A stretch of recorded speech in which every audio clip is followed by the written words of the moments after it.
চিন্তামণি এমন এক পাথর যা বুকের কাছে নিয়ে যা চিন্তা করে সঙ্গে সঙ্গে সেটা পাওয়া যায়। চিন্তামণি পাথরের থেকে আর দুর্লভ কিছু আছে? এই মনুষ্য জীবনে আমাদের শুধু একের পরে এক চাওয়া পাওয়া চলতেই থাকে। বলে এই মানুষদের, এই চাওয়া পাওয়া যুক্ত মানুষদের যদি কেউ সুখ দিতে পারে তাহলে সেটা হলো চিন্তামণি পাথর। চিন্তামণি লোক সুখ, এই লোকদেরকে সুখ দিতে পারে চিন্তামণি পাথর। আর কি বলল? সুরদ্রহ স্বর্গ সম্পদম। সুরদ্রহ মানে কল্পবৃক্ষ, স্বর্গের সম্পদ।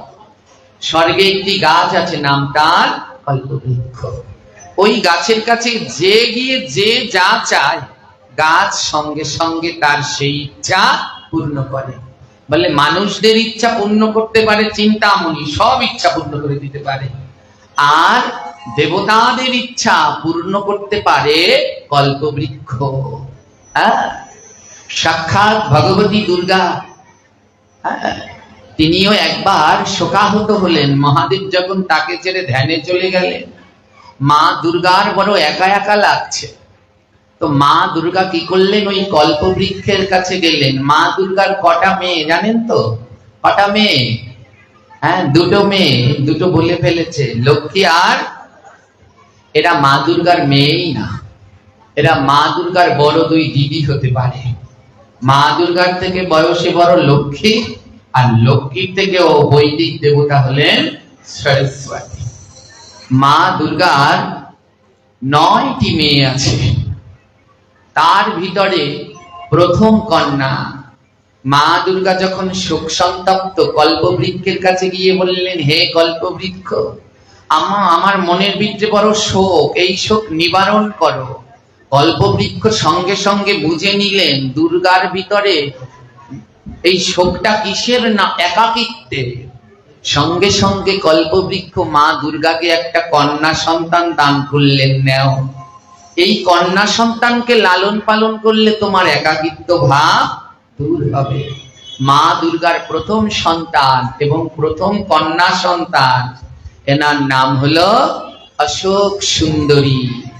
মা দুর্গার শোক দূর করেছে বলে এর নাম হলো অশোক সুন্দরী। যখন ভোলানাথ গণেশের মাথা কাটে, ত্রিশূল দিয়ে মস্তক ছেদন করে, তার একমাত্র সাক্ষী ছিল অশোক সুন্দরী। ভোলানাথের ওই রুদ্র রূপ দেখে অশোক সুন্দরী গিয়ে লবণের ভিতরে লুকিয়ে পড়ল।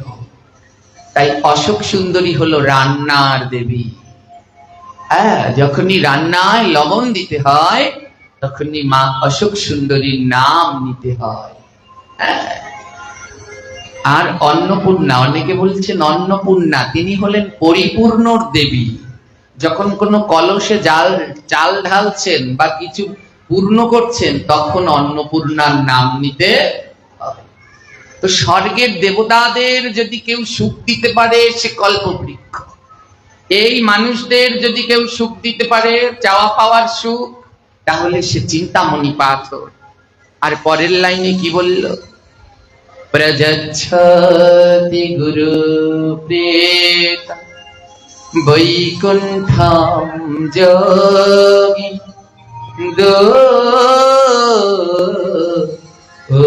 দুর্লভ। যোগী মুনি ঋষিদের দুর্লভ ধন হলো কেমন করে তারা বৈকুণ্ঠে গমন করবে। যোগী মুনি ঋষিদের পরম ধন কেমন করে তারা বৈকুণ্ঠে গমন করবে। এই জগতে কেউ যদি কাউকে বৈকুণ্ঠে নিয়ে যেতে পারে, বলে সেটা কি? প্রযচ্ছতি গুরু প্রীতম। বলে গুরুকে যদি ভালোবাসতে পারো, গুরুর একনিষ্ঠ ভাবে যদি সেবা করতে পারো, ওই মুনি ঋষিদের যুগী দুর্লভ ধন বৈকুণ্ঠ যদি গুরুদেবের সেবা করতে পারো, সেই যোগী দুর্লভ ধন অনায়াসে লাভ করবে, তাতে কোনো সন্দেহ নাই।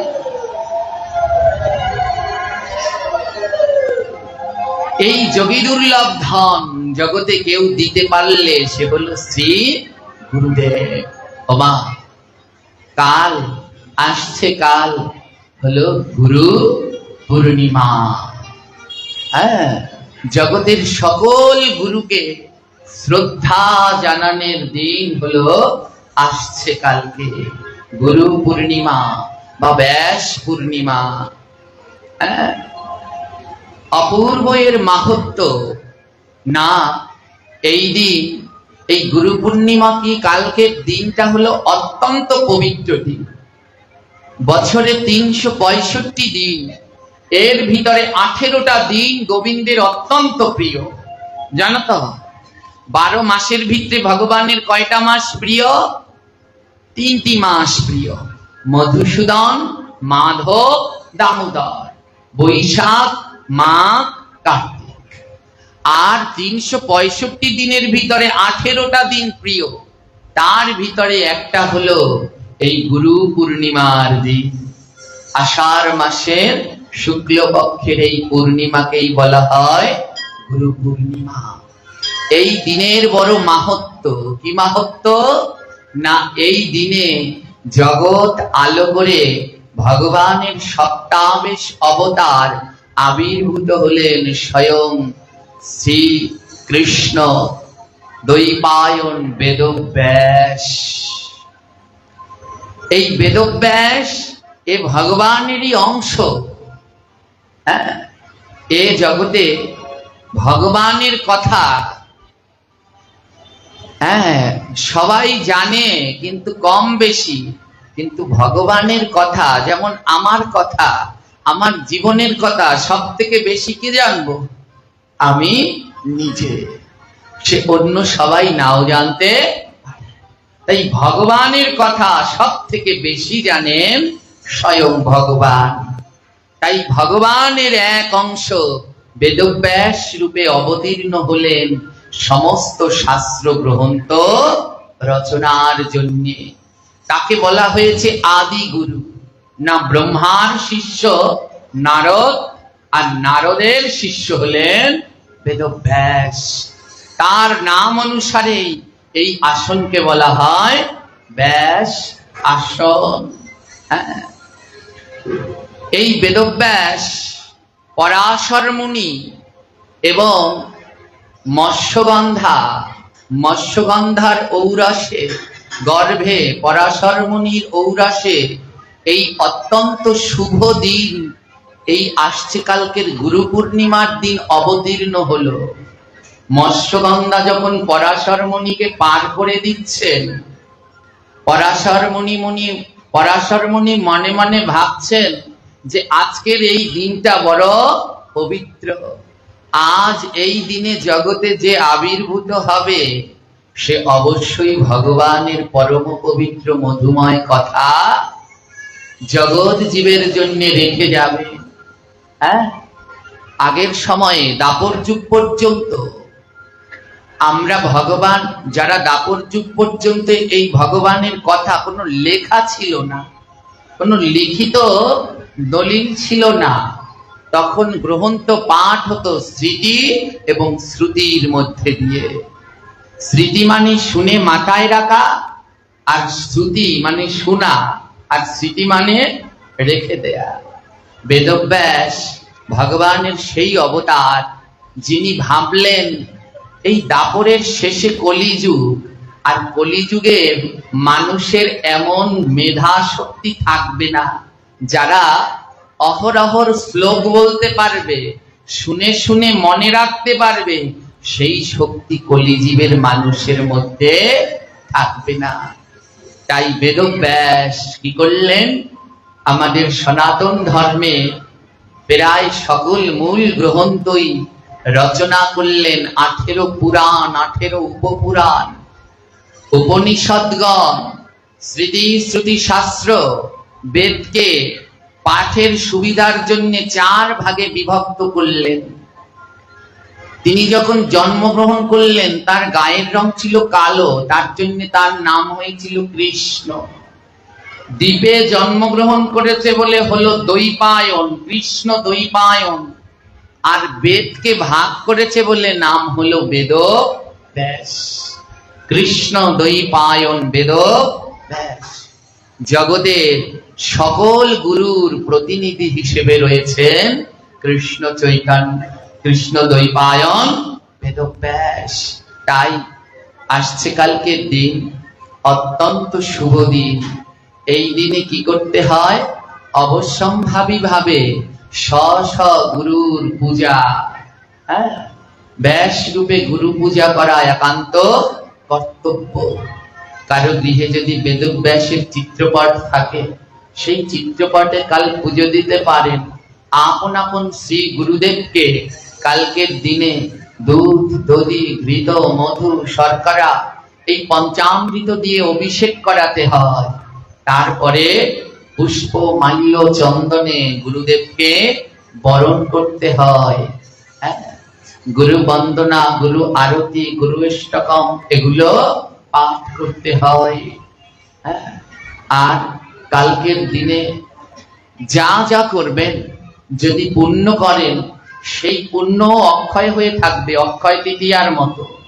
আর কালকের দিনে যদি কোনো পাপ করেন, সেই পাপও অক্ষয় হয়ে থাকবে।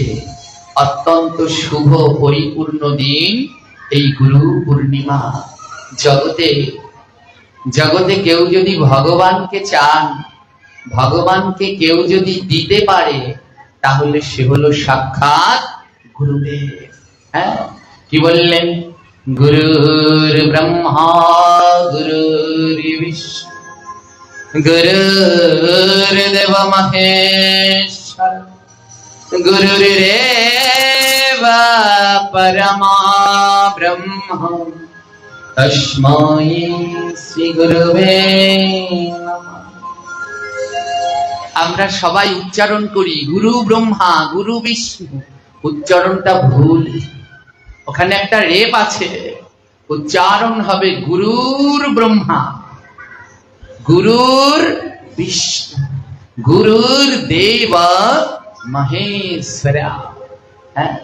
গুরু ব্রহ্মা নয়। বর্তমানে অনেক সম্প্রদায় আছে, যেই সম্প্রদায়গণ গুরুদেবের চরণে তুলসী পাতা দেয়। এ মহা মহা অপরাধ। যে দেবে সে তো নরকবাসী হবেই, এমনকি যদি দর্শন করে তারাও নরকবাসী হবে। এমন অনেক সম্প্রদায় আছে। তাই শাস্ত্র অনুসারে সম্প্রদায়ভুক্ত যেই সম্প্রদায় শাস্ত্রে স্বীকৃতি দেয়া আছে, অবশ্যম্ভাবী ভাবে সেই সম্প্রদায় থেকে দীক্ষা গ্রহণ করা উচিত। গ্রহণ তো সিদ্ধান্ত দিলেন, সম্প্রদায়হীনা যে মন্ত্র নিষ্ফলামতা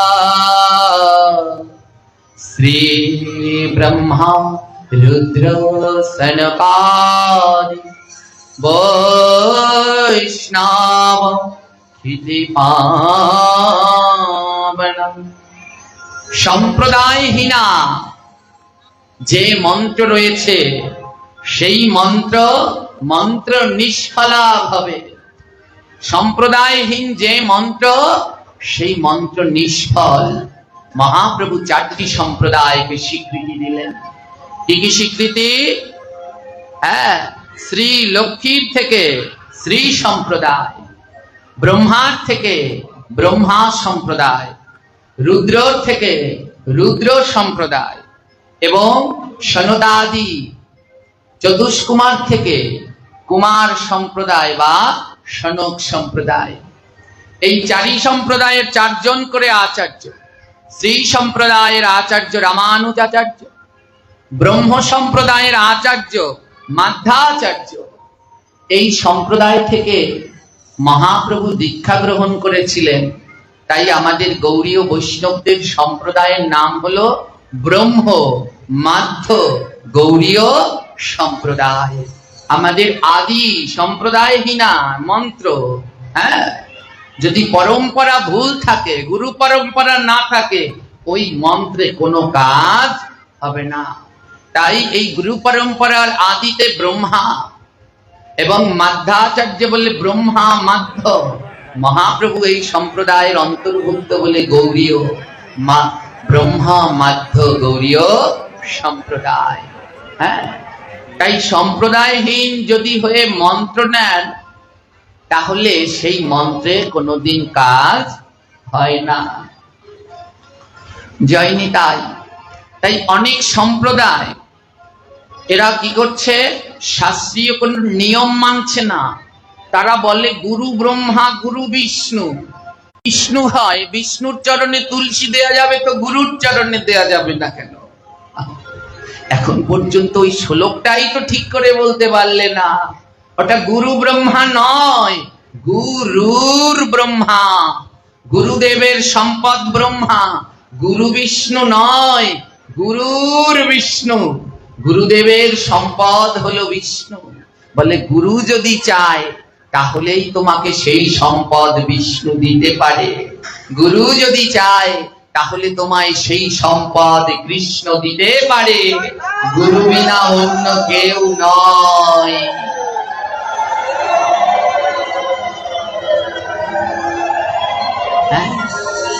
তাই খুব সাবধান। তুলসী অত্যন্ত মূল্যবান, গোবিন্দের চরণ ছাড়া অন্য কারো চরণে দেয়া যাবে। অনেকে বুকে দেয়, ওই বুকে দিলেও অপরাধ হতে পারে। কারণ গুরুদেবের বুকে তুলসী দিলে আর ওই তুলসীর সাথে যদি জল চন্দন মিশ্রিত থাকে আর ওই বুকে দিলে সেটা বেয়ে বেয়ে যদি গুরুচরণে তুলসীর জল লেগে যায় তাহলেও গুরুর অপরাধ হয়ে যাবে। তাই তুলসী কেবলমাত্র গোবিন্দ চরণে দেবেন। আর যদি একান্তই মনে হয় তাহলে গুরুদেবকে স্মরণ করে গোবিন্দের চরণে দিতে হবে। হ্যাঁ, কিন্তু সাবধান, আবার গুরুকে মানুষ ভাববেন না। হ্যাঁ, সাক্ষাৎ জগৎকে উদ্ধার করার জন্য ভগবান শ্রী হরি অনন্ত অংশ নিয়ে গুরু রূপে জগতে প্রকাশ হলেন। গুরু বন্দনার ভিতরে বলা আছে, জীবের নিস্তার লাগি নন্দ সুত হরি ভুবনে প্রকাশন গুরু রূপ ধরি। জীবকে নিস্তার করবার জন্য নন্দের সুত ভগবান গুরু রূপ ধারণ করে ভুবনে প্রকাশ হয়েছেন। তবে সাবধান, কৃষ্ণ পূর্ণ, কিন্তু গুরুদেব ভগবান শ্রীকৃষ্ণের সমকক্ষ নয়। হ্যাঁ, তাই জগতে শিষ্যের কাছে গুরু ভগবান হবে, কিন্তু সদ্গুরু নিজেকে কখনো ভগবান বলে দাবি করবে না। সদ্গুরুর কর্তব্য হলো আমি ভগবানের দাস। হ্যাঁ, শিষ্য গুরুকে ভগবান ভাববে, কিন্তু গুরু কোনদিন যদি নিজেকে ভগবান হতে যায় তাহলেই সর্বনাশ। তাই মহাজন বললেন, গুরুর গুরুত্ব রস্যুকারে। গুরু থেকে যদি একটি রস্যুকার কেটে দাও, গুরু কি হয়ে যায়? ও বাবা, অপরাধ হয়ে যাবে।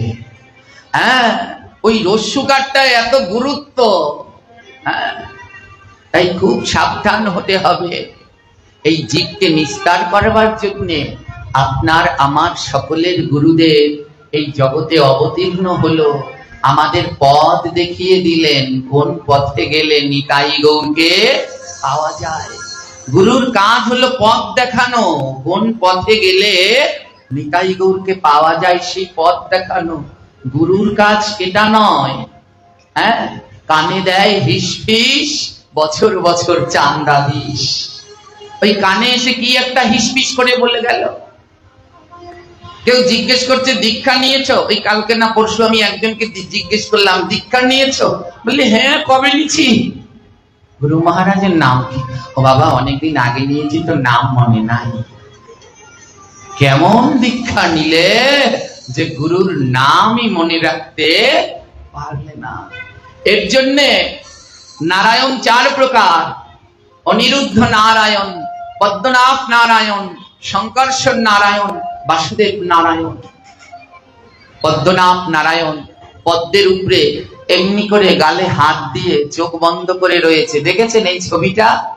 এমনি করে গালে হাত দিয়ে চোখ বন্ধ করে রয়েছে। সবাই ভাবছে নারায়ণ ঘুমাচ্ছে, সবাই ভাবছে নারায়ণ ঘুমাচ্ছে। তিনি ঘুমাচ্ছে নয়, গালে হাত দিয়ে চোখ বন্ধ করে ভাবছে যে এত দুর্লভ মানব জন্ম পেলে, সেই জন্ম পেয়েও নিতাই গৌরকে চিনলে না, তবে তোমাদের গতি হবে কি হবে। তাই নারায়ণ গালে হাত দিয়ে ভাবছে, ও মা এ ভাগবত শুনবেন কি? এ ভাগবত তো পরের কথা, আগে ওই গোড়া থেকে শুরু করতে হবে। একা একজনের এক এক দাবি। ও বাবা, এমন পাঠ করবা যেন কানতে কানতে সব গড়াগড়ি দেয়। অনেক তো গড়াগড়ি দিলে লাভটা হলো কি? কিছু তো লাভ হলো না। এখনো গলায় তুলসীর মালা নেই, এখনো ভাগবতে এসেছি কপালে তিলক নেই, লাভ হলো কি?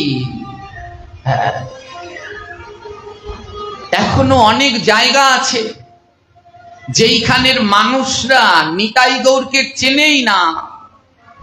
চিন্তা করতে পারেন, এই যুগে জন্মগ্রহণ করে নিতাই গৌর যে কি ধন, এখনো অনেক জায়গা আছে কেউ চেনে না। আমি বেশিরভাগ দক্ষিণ অঞ্চলে পাঠ করি। আমার এইসব এলাকায় আমার খুব কম আসা হয়। দক্ষিণের জেলাগুলো বরিশাল, পটুয়াখালী, জালকাঠি, পিরিজপুর, ভোলা, এইসব বরগুনা, এইসব জেলায় বেশি যাওয়া হয়। তো অনেক নদী বেষ্টিত এলাকা তো আমাদের, অনেক চর আছে, নদীর মধ্যে মধ্যে চর। অনেক সনাতন ধর্মের লোকেরা সেখানে বাস করে। যখন ওখানে আলোচনা করতে যাই, এসব কিছু পাওয়া যায় না। কি সাউন্ড, কি প্যাড, কি কিবোর্ড, আমি যেটায় যেটায় যাই কল্পনা করতে পারবেন না। গিয়ে ভাগবতে তো সবার আগে তুলসী বৃক্ষ দরকার। এমন জায়গায় গিয়েছি তারা বলছে তুলসী গাছ আবার পুজো করে, তো আমরা আগে জানি না। চিন্তা করতে পারেন, বলে তুলসী গাছ আবার পুজো করে, তো আমরা জানি না। একবার এক জায়গায় পাঠ করতে গিয়েছি, জায়গাটার নাম হলো রামপট্টি। নামটা সুন্দর, কিন্তু কি অবস্থা জানেন? তখন আমার দীক্ষা হয়নি। তখন তো আমার যে নাম ছিল, বাবা মার দেয়া নাম গোবিন্দ কুণ্ডু, ব্যানারে লেখা গোবিন্দ কুণ্ডু। ওই পাঠের শেষে জয়ধ্বনি দিচ্ছি, রাধা রানী কি, শ্যাম সুন্দর কি, গিরি গোবর্ধন কি, শ্যাম কুণ্ড কি, রাধা কুণ্ড কি, জয়ধ্বনি দিচ্ছে। পাঠ শেষে দুইজন বৃদ্ধ, ৮০-৯০ হবে বয়স, পাঠ শেষে আসলেন। ও বাবা, ওই যে শেষে জয়ধ্বনি দিলেন সব তো বুঝলাম, কিন্তু ওই যে দুইটা জিনিস বললেন, রাধা কুণ্ড কি, শ্যাম কুণ্ড কি, ও তো বুঝলাম না।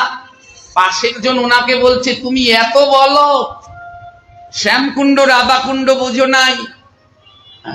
উনি বলছে তুমি বুঝছো? বলে বুঝছি না, গোসাইর নাম গোবিন্দ কুণ্ডু, ওনার বাপের নাম শ্যাম কুণ্ডু, দাদুর নাম রাধা কুণ্ডু। এত ভয়ঙ্কর জায়গাগুলোতে আমি যাই, তোমরা কল্পনাও করতে পারবে না। আরেকটা জায়গা শুনবে, নিতাই গৌরকেই এখনই চিনি না আমরা, তো কি ভাগবত শুনবো? এখনো গলায় তুলসীর মালা পরা হয়নি, তিলক পরা হয়নি। আরেকটা জায়গায় গিয়েছিলাম, নাম হলো কাউয়ার চর। সেখানে যেই বাসায় থাকতে দিয়েছে, একটা নৌকা, বিশাল বড় নৌকা, নৌকার মতো ঠাকুর ঘর, সব ঠাকুরের ছবি আছে, কালী, দুর্গা, মনসা, শীতলা, চাঁদ সূর্য। চাঁদ সূর্য মানে বোঝেন, এর বেশি বলা যাবে না। সব আছে, কিন্তু আসলটাই নাই। এত বড় ঠাকুর ঘরে সব আছে, আসল নেই, রাধা গোবিন্দ নেই, পঞ্চতত্ত্ব শুনেনি? যারা শুদ্ধভাবে গোবিন্দের সেবা দিতে চান, ভগবান গৃহের ভিতরে ৮টি চিত্রপট রাখতে হয়। বিগ্রহ সেবা করা বড় কঠিন। টাকা থাকলে এমনি বিগ্রহ বানিয়ে আনা যায়, কিন্তু সেবা দেয়া বড় এত সহজ। তাই অনেক দেখবেন শুদ্ধ ভক্তরা, হ্যাঁ, ইসকন গৌড়ীয় মঠ, তাদের বাড়িতে গিয়ে দেখবেন, গৃহে গিয়ে দেখবেন তারা প্রসাদ পায়, কিন্তু তাও তাদের ঘরে কোনো বিগ্রহ নেই, চিত্রপটে সেবা করেন। অপরাধ হবে না চিত্রপটে সেবা করলে? আর এই যে বিগ্রহ এনে রেখে দিয়েছ, ভোগ হচ্ছে, বিগ্রহকে 8 বেলা ভোগ দিতে হয়। এই অপরাধ পাপ তার বাপকেও ছাড়ে না। বিধি যে মানে না, ব্যাধি তাকে ছাড়ে না। চিত্রপটের সেবা করতে হয়। কোন চিত্রপট? সব চিত্রপটেও সেবা করা যাবে না। যেই চিত্রপট কোন মন্দিরে পূজিত হচ্ছে সেই চিত্রপটে সেবা করতে হবে। ধরুন মায়াপুরে রাধা মাধব, বৃন্দাবনে রাধা মুরারি মোহন, নবদ্বীপে রাধা বল্লভ, নিত্য টাইম টু টাইম পুজো হচ্ছে। এদের চিত্রপট ঘরে রেখে পূজা করবে, বলে তাতে লাভ কি হবে? বলে তোমার যদি একবেলা পুজো দিতে ভুল হয় অপরাধ হবে না, কারণ ওইখানে টাইমে ভোগ লেগে যাচ্ছে। আর ওই যে ছবি পাওয়া যায় ওই রাধা কৃষ্ণ, ও এনে ঘরের মধ্যে পুজো করবে, ও কোনো মন্দিরে নাই, তাই ও পুজো করলেও অপরাধ। টাইমে যদি ভোগ না দাও, ঠিক টাইমে আরতি না দেখাও, হ্যাঁ, এগুলো সেবা অপরাধের অংশ। তাই গৃহের ভিতরে 8টি চিত্রপট রাখতে হবে। প্রথম পঞ্চতত্ত্ব, দ্বিতীয় রাধা মাধব, তৃতীয় জগন্নাথ বলরাম সুভদ্রার চিত্রপট, চতুর্থ নৃসিংহ ভগবান, পঞ্চম বৃন্দাজি তুলসী টপ প্রতিদিন ঘরে নিতে হবে। যদি না পারো তাহলে বৃন্দাজির চিত্রপট গৃহের ভিতরে। 6 নম্বরে স্বর্গস্বামীর চিত্রপট, 7 নম্বরে আপন আপন গুরু পরম্পরার চিত্রপট, আর যারা গৃহস্থ আছো তারা লক্ষ্মী নারায়ণের চিত্রপট। এই 8টি চিত্রপট রাখার পরে তারপরে দুর্গা, কালী, মনসা, শীতলা, বাবা লোকনাথ যা আছে সব রাখতে পারো। কিন্তু এই 8 চিত্রপট না রেখে যদি অন্যটা রাখো কোনো কাজ হবে না। ওই যে সে আমরা কাউয়ার চরে গেলাম, ওখানে নৌকার মধ্যে করে সব ঠাকুর আছে, কিন্তু রাধা গোবিন্দের একটা চিত্রপট নেই, আর পঞ্চতত্ত্বেরও একটা চিত্রপট নেই। যেইখানেই যাই, আমার ভাই সবসময় রান্না করে ওই ভোগ লাগায়। দুপুর হয়ে গেছে, ওকে জিজ্ঞেস করছি, কিরে ভাই ভোগ লাগাইছিস? বলে ভোগটা দেবো কাকে?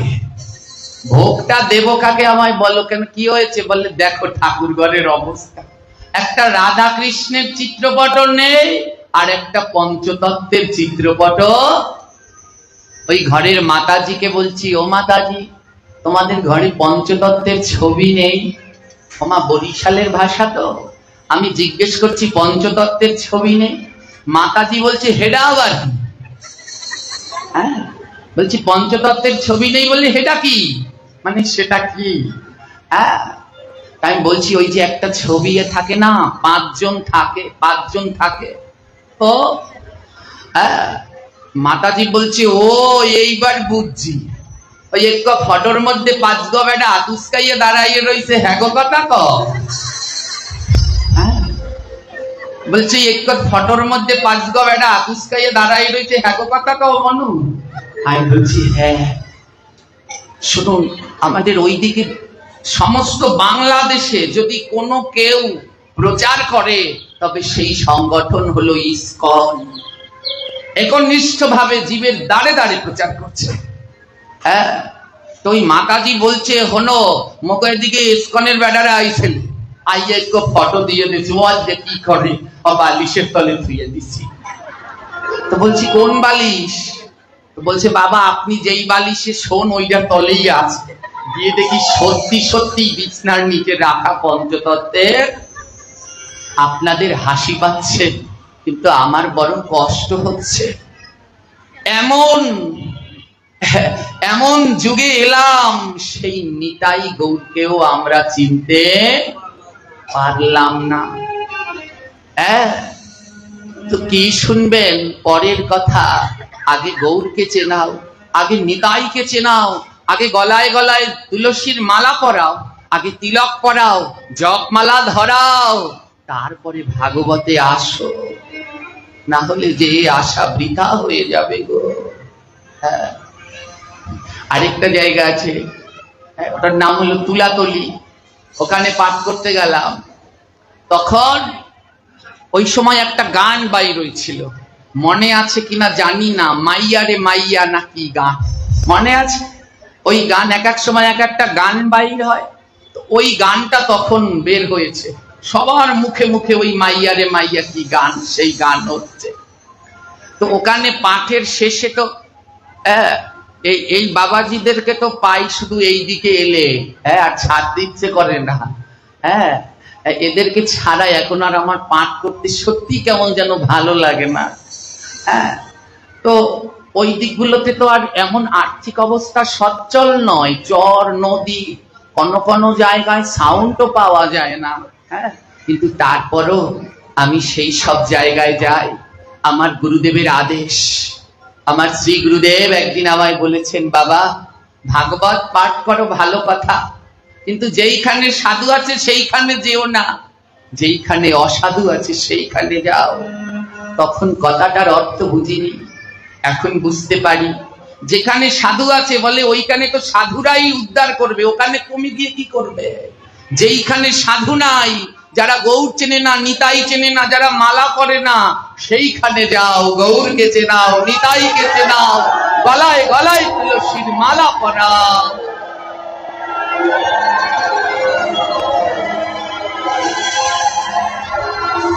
পাঠের শেষে যখন কীর্তন করছি, সবাই নৃত্য করছে, ওখানে এমন অবস্থা যে ভগবানের সামনে কি কীর্তন করতে হয় তারা তাও জানে না।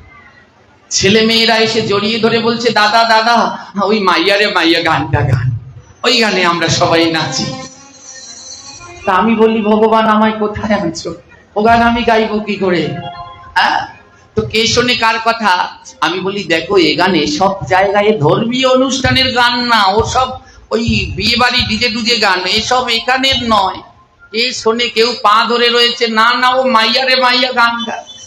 আমি হয়েছি একা আর ওরা হয়েছে সব। একটু পরে কতক বুড়া বুড়ি আইসা বলতেছে, ও বাবা পোলাপানে যখন কয় গান, গানটা গান। হ্যাঁ, কি করব?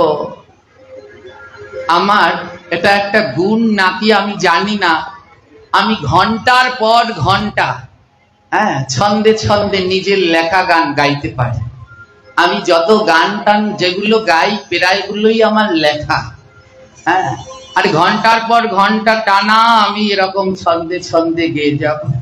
তো কি করব? আমি তো আরো মাইয়া রে মাইয়া গান জানি না, কিন্তু সুরটা তো গানে রেকর্ড হয়ে গেছে না। ওই বাসে যখন যেতাম ওই গান বাজতো, সুরটা রেকর্ড হয়ে গেছে। কি করলাম? সঙ্গে সঙ্গে ওই সুরটা নিয়ে গাইতে শুরু করলাম, দেখি এদেরকে বুঝানো যায় কিনা। এই মাতাজির অনুরোধ ছিল যে একটু এইটা বলবেন। হ্যাঁ, তখন সঙ্গে সঙ্গে কোনো লেখালেখি নাই, আপনি আপনি ওইখানে বসেই ওই সুর দিয়ে গাইলাম।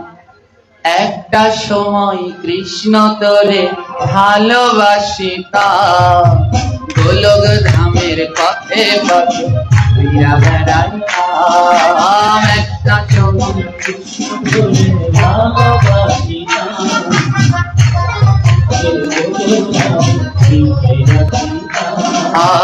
একটা সময় কৃষ্ণ তোরে ভালোবাসিতাম, গোলক ধামের পথে পথে ঘুরিয়া বেড়াইতাম।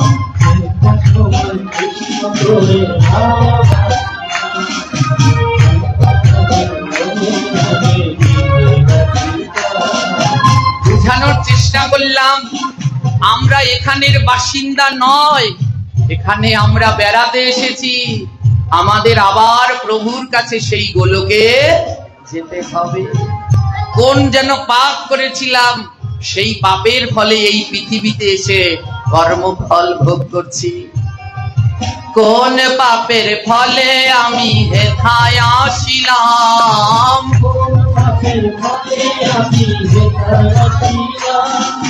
তোমারে ভুলিয়া গিয়া মায়ায় জড়াইলাম, তোমারে ও কৃষ্ণ, নিশ্চয়ই আমার কোনো অপরাধ ছিল, তাই তো এমন জায়গায় এসেছি আর এমন ভাবে মায়ার সংসারে ডুবে গেছি। আমার গৌরকে মনে নাই, নিতাইকে মনে নাই, আমার গোবিন্দকে মনে নাই, রাধারানীকে মনে নাই। কোন পাপের ফলে আমি হেথায় আসিলাম,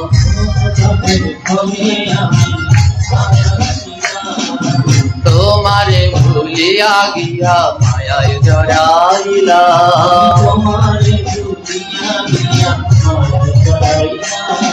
ও কৃষ্ণ, ও কৃষ্ণ, তুই ক্ষমা কইরা দে, তোর চরণে আবার আমার ফিরাইয়া নে। ও কৃষ্ণ,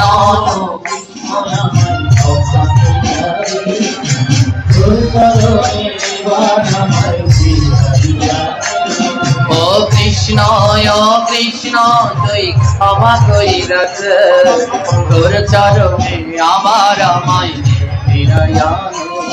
ও কৃষ্ণ, ও কৃষ্ণ, তুই ক্ষমা কইরা দে, তোর চরণে আবার আমায় ফিরাইয়া নে। হে কৃষ্ণ, আমি তো তোমার প্রভু, কোন মায়ায় জড়িয়ে গিয়ে আমি তোমায় ভুলে গেলাম। আমার অপরাধ ক্ষমা করে আবার তোমার সেবায় আমায় যুক্ত করো।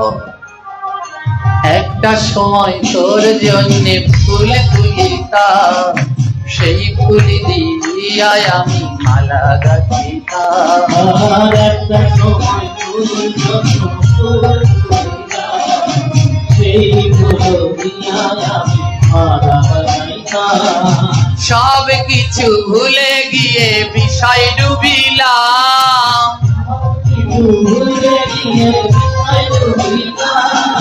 তোমারে ভুলিয়া আমি মায়ায় জড়াইলাম, তোমারে ভুলিয়া আমি মায়ায় জড়াইলাম। ও কৃষ্ণ, ও কৃষ্ণ, তুই ক্ষমা কইরা দে, তোর চরণে আবার আমায় ফিরাইয়া নে। ও কৃষ্ণ, ও কৃষ্ণ, তুই ক্ষমা করে দে, তোর চরণে আবার আমায় ফিরাইয়া নে।